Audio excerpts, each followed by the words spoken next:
மாடக்கூட மாளிகைகள் வண்ண மண்டபம் மதில் சூழ்ந்த அரண்மனை மற்றும் உள்ளவை கூடவாரவென்ற வந்த கொள்கை அறிந்தோர் குலவாமல் வெறுப்பார் என்று ஆடாய் பாம்பே மலை போன்ற செம்பொற்கூவை வைத்திருப்பவர் மரளிதான் வருகையில் வாரிச் செல்வரோ தொலையாமல் அகத்தீனை அத்தன் பால் வைத்தோர் அழியார் என்றே நீ துணிந்து ஆடாய் பாம்பே.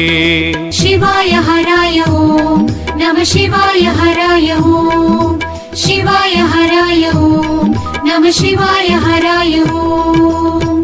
பஞ்சனையும் பூவனையும் பாயலும் வெறும் பாழ்ச்சுடுகாடதிலே பயன் பெறும்